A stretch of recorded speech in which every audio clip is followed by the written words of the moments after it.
Hello, my dear students. So this is Akriti Tiwari.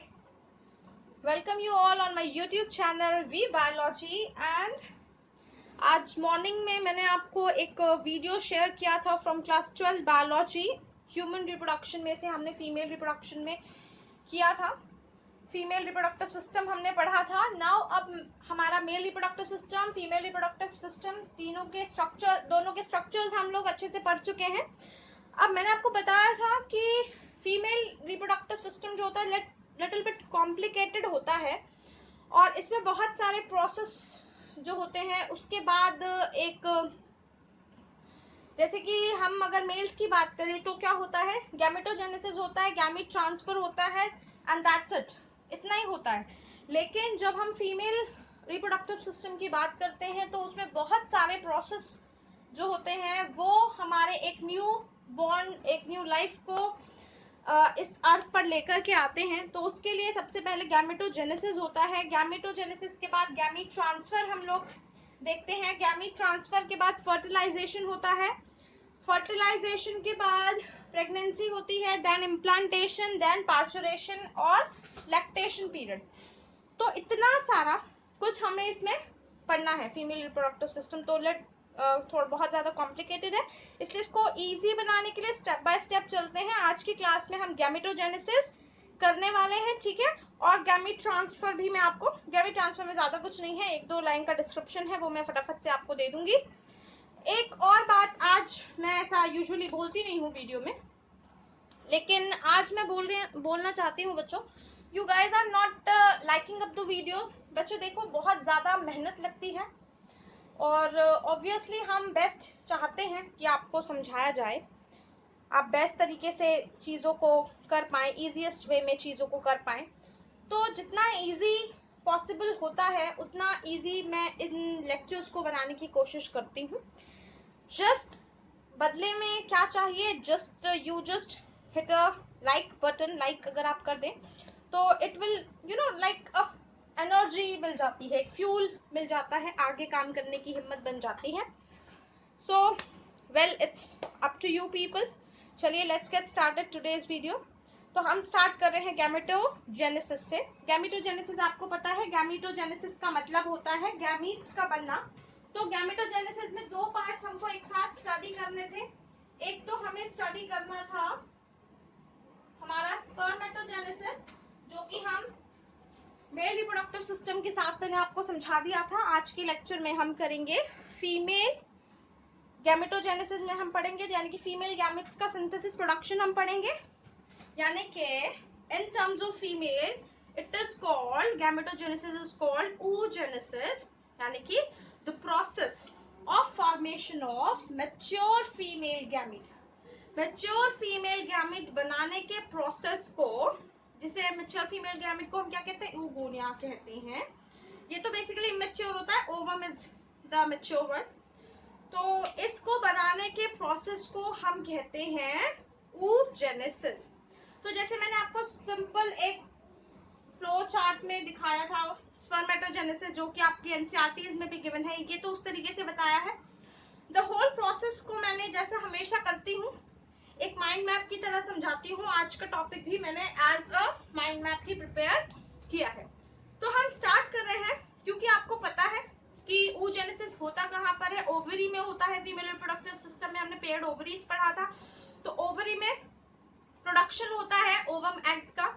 तो यानी कि oogenesis स्टार्ट हो रहा है ओवरी में, ठीक. ओवरी क्या करती है, oogenesis करती है और बनाती है oogonia.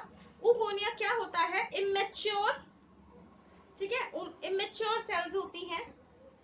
ये इमेच्योर सेल्स जो फीमेल रिप्रोडक्टिव सेल्स होती हैं, ये माइटोसिस करती हैं. आपको पता है, मैंने आपको बताया था स्पर्मेटोजेनेसिस में भी कि केवल at the time of gamete formation ही हमारी एंटायर ह्यूमन बॉडी में मियोसिस होता है और बाकी सारे टाइम जो सेल डिवीजन होता है वो माइटोटिक होता है.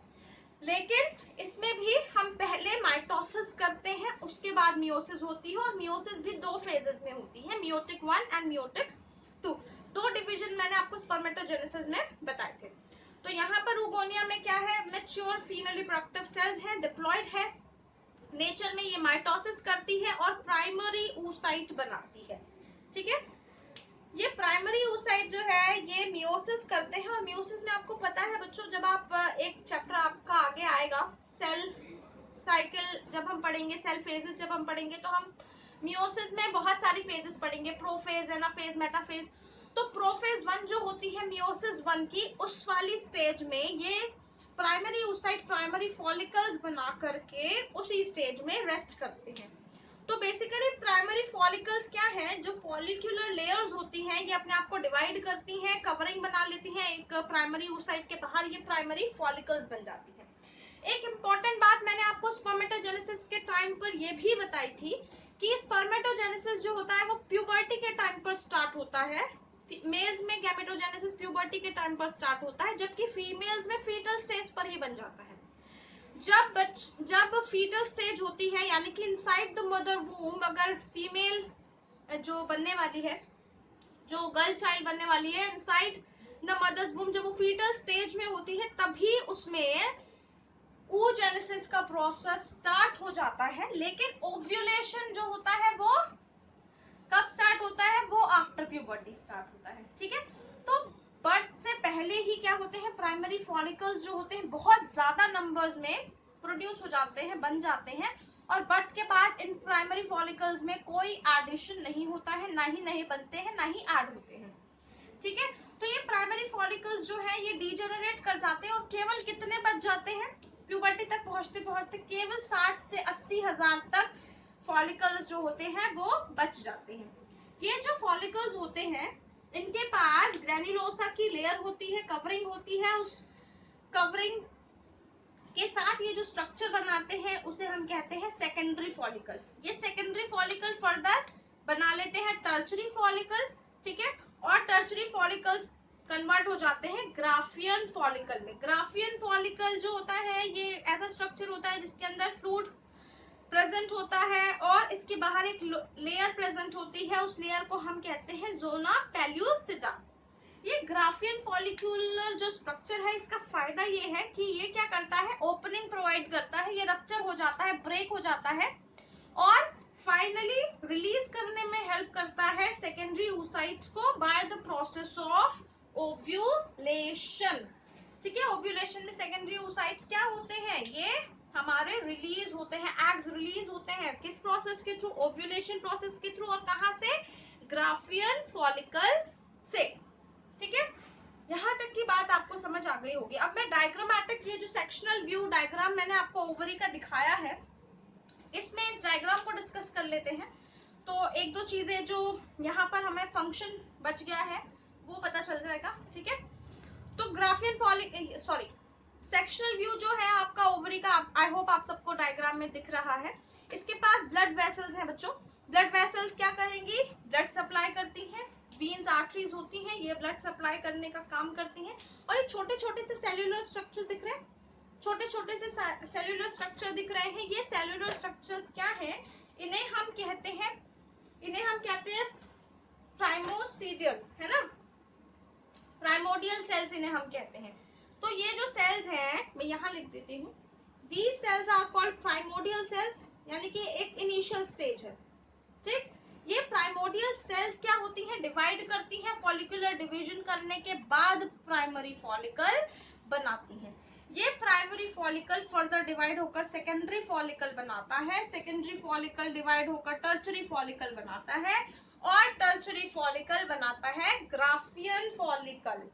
ये ग्राफियन फॉलिकल मैंने आपको बताया था कि ग्राफियन फॉलिकल क्या होता है, फ्लूइड फिल्ड स्ट्रक्चर होता है, यानी कि ऐसा स्ट्रक्चर होता है जिसके अंदर फ्लूइड भरा रहता है। मैं यहाँ पर लिख देती हूँ। ठीक है, तो इसके पास फ्लूइड भरा रहता है,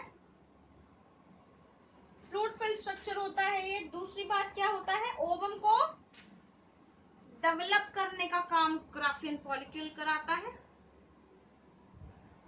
ओवम को डेवलप करने का काम ग्राफियन फॉलिकल कराता है। तीसरी बात क्या करता है, यही स्ट्रक्चर रप्चर होने के बाद ओव्यूलेशन भी कराता है। ठीक है, और एक और बेहद इंपॉर्टेंट, वेरी इंपॉर्टेंट चीज स्ट्रक्चर ये बनाता है, क्या है उस स्ट्रक्चर का नाम, फॉर्म्स, देखिए कॉर्पस ल्यूटनम, कॉर्पस ल्यूटम ये बनाता है। तो ग्राफियन फॉलिकल एक फ्लूइड फिल्ड स्ट्रक्चर है, इसके पास फ्लूइड फिल्ड होता है, ये ओवम को डेवलप कराता है, नरिशमेंट देता है ओव्यूलेशन से पहले, फिर ये रप्चर हो जाता है। देखिए ये ग्राफियन फॉलिकल यहाँ पर रप्चर हो गया है और इसने रिलीज करा है ओवम, है ना, दिखाई दे रहा है, कैन यू सी इट। तो ग्राफियन फॉलिकल ने ओवम को डेवलप कराया, फिर ये ग्राफियन फॉलिकल रप्चर हो गया और इसने ओव्यूलेशन के प्रोसेस के थ्रू ओवम को रिलीज कराया। एक और बेहतरीन काम इसने किया, क्या बनाया, कॉर्पस ल्यूटेनम बनाया। अब देखिए बच्चों, कॉर्पस ल्यूटेनम है क्या, ये कॉर्पस ल्यूटेनम जो है ये एक तो येलो कलर का स्ट्रक्चर होता है, येलो कलर्ड स्ट्रक्चर होता है।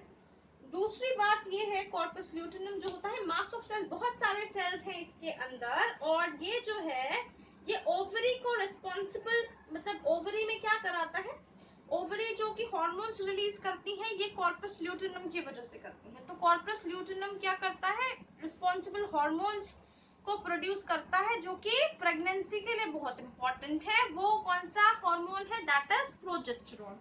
तो एक तो ये प्रोजेस्टेरोन का सिक्रीशन कराता है, प्रोडक्शन कराता है प्रोजेस्टेरोन हार्मोन का। अब ये प्रोजेस्टेरोन सिक्रीट कब होना स्टार्ट होगा, अगर फर्टिलाइजेशन हो गया तभी तभी होगा प्रेगनेंसी, है ना, फर्टिलाइजेशन के बाद ही तो प्रेगनेंसी होती है। तो बच्चों अगर देखिए, तो इसका एक रोल क्या हो गया, ओव्यूलेशन क्या पीरियड होता है, ovulation is the best time to conceive, है ना, ओव्यूलेशन पीरियड होता है जब एग्स रिलीज हो रहे होते हैं। तो हमें पता है मेंस्ट्रुअल साइकिल के दो फेजेस होते हैं, एक अर्ली फर्स्ट और एक लास्ट फर्स्ट। तो जो लास्ट वाला फेज होता है उसमें अगर ओव्यूलेशन के बाद अगर फर्टिलाइजेशन हुआ है तो कॉर्पस ल्यूटेनम बनेगा, ठीक है। कॉर्पस ल्यूटेनम क्या करेगा, हमारे प्रोजेस्टेरोन को सिक्रीट कराएगा। अगर नहीं बना है तो फिर अगर फर्टिलाइजेशन नहीं हुआ है तो कॉर्पस ल्यूटेनम नहीं बनेगा और ये प्रोजेस्टेरोन को भी सिक्रीट प्रोडक्शन नहीं कराएगा, ठीक है। और ये जो कॉर्पस ल्यूटेनम होता है बनता कौन सी फेज में है, ये बनता है ल्यूटल फेज में। जो मेंस्ट्रुअल साइकिल होती है उसकी दो फेजेस होती है, जो लास्ट फेज होती है उसे ल्यूटल फेज कहते हैं, LUTEAL, ल्यूटल फेज। ये ल्यूटल फेज में कॉर्पस ल्यूटेनम बनता है। ये कॉर्पस ल्यूटेनम अगर डीजेनरेट हो जाए, ठीक है, अगर ये कॉर्पस ल्यूटेनम डीजेनरेट हो जाता है तो ये बनाता है, देखिए यहां लिख लेते हैं, बोर्ड थोड़ा कंजेस्टेड हो गया, कोई नहीं मैं एक बार और समझा दूंगी, ठीक है। तो कॉर्पस ल्यूटेनम अगर डीजेनरेट हो जाता है तो ये बनाता है एक और स्ट्रक्चर जिसे हम कहते हैं कॉर्पस एल्बिकम, कॉर्पस एल्बिकम, ठीक है। आ गई यहाँ तक की बात समझ, यहाँ तक की सारी बात समझ आ गई, ठीक है। तो मैं आपको पूरा प्रोसेस दोबारा से समझा रही हूँ, बेसिकली व्हाट हैपेंस ओव्यूलेशन से प्रेगनेंसी तक, ओवरी का क्या, कैसे ये ओवरी काम करती है। तो देखिए बच्चों, ओवरी में सबसे पहले oogenesis प्रोसेस से गैमीट्स बनते हैं। ये गैमीट्स जो होता है ओवम होता है, ये ओवम क्या करता है, सबसे पहला स्ट्रक्चर जो बनता है वो होता है oogonia। ये oogonia जो होता है ये माइटोसिस करता है और प्राइमरी oocyte बनाता है। प्राइमरी oocyte जो होती है वो मियोसिस करती है, मियोटिक फर्स्ट डिवीजन करती है और प्रोफेज फर्स्ट के अंदर प्राइमरी फॉलिकल बनाकर इस स्टेज में रेस्ट कर जाती है। ये प्राइमरी फॉलिकल्स जो होते हैं बहुत न्यूमरस होते हैं और बर्थ से पहले ही बन जाते हैं जितने बनने होते हैं, आफ्टर बर्थ कोई प्राइमरी फॉलिकल नहीं बनता है। प्यूबर्टी तक आते आते ये प्राइमरी फॉलिकल सभी डीजेनरेट हो जाते हैं, केवल 60 से 80 हजार तक बचते हैं और इनके बाहर एक ग्रेन्युलोसा की लेयर बन जाती है और ये बना लेते हैं सेकेंडरी फॉलिकल। ये सेकेंडरी फॉलिकल दोबारा टर्न हो जाते हैं, मैच्योर होते हैं और टर्चरी फॉलिकल बनाते हैं। ये टर्चरी फॉलिकल ग्राफियन फॉलिकल बनाते हैं। ये ग्राफियन फॉलिकल जो है, ये ग्राफियन फॉलिकल जो है ये ओवम का डेवलपमेंट कराता है, फाइनली रप्चर हो जाता है, ओव्यूलेशन प्रोसेस से ओवम को रिलीज कर देता है। अब क्या होगा, इफ फर्टिलाइजेशन हैपेंस, अगर फर्टिलाइजेशन हो गया है तो ये क्या बना देगा, कॉर्पस ल्यूटेनम बना देगा। और ये कॉर्पस ल्यूटेनम जो कि येलो कलर का स्ट्रक्चर है, जिसके पास फ्लूइड है, जिसके पास क्या है, जिसके पास ये क्या करता है, प्रोड्यूस करता है प्रेगनेंसी हार्मोन जिसे हम प्रोजेस्टेरॉन कहते हैं। ये कब बनेगा, ये बनता है ल्यूटल फेज में। ल्यूटल फेज क्या है, मेंस्ट्रुअल साइकिल की लास्ट फेज जो है, लगभग 2 वीक्स तक ये ल्यूटल फेज रहती है, ठीक है। ये ग्राफिन फॉलिकल ये कॉर्पस ल्यूटिनम जो है जब डिजेनरेट हो जाता है तो ये फाइनली कन्वर्ट हो जाता है और बन जाता है कॉर्पस एल्बिकन, ठीक है। So this is all about gametogenesis. अब गैमेट ट्रांसफर क्या होता है, eight the time of mating sperm जो होते हैं स्पर्मेटोजेनेसिस के प्रोसेस के थ्रू जो मेल गैमेटोफाइट बनते हैं, वो eight the time of mating through with the help of testis क्या होते हैं, रिलीज होते हैं और ट्रांसफर हो जाते हैं फीमेल बॉडी में, फीमेल एक्सटर्नल जेनाइटिलिया तक पहुंच जाते हैं। इसके बाद फीमेल एक्सटर्नल जेनाइटिलिया से पहुंच करके ओवरी से पहुंच करके यूटरस तक पहुंच जाते हैं और इम्प्लांटेशन कराते हैं, फर्टिलाइजेशन कराते हैं, ठीक है। So this is all about gamete transfer. तो गैमीट ट्रांसफर और गैमेटोजेनेसिस यहाँ पर कंप्लीट हो जाता है। नाउ अब नेक्स्ट वीडियो लेक्चर में मैं आपको फर्टिलाइजेशन और प्रेगनेंसी दोनों चीजें टॉपिक्स क्लियर करूंगी। So if you understand the today's lecture, just share it, subscribe it. Thank you.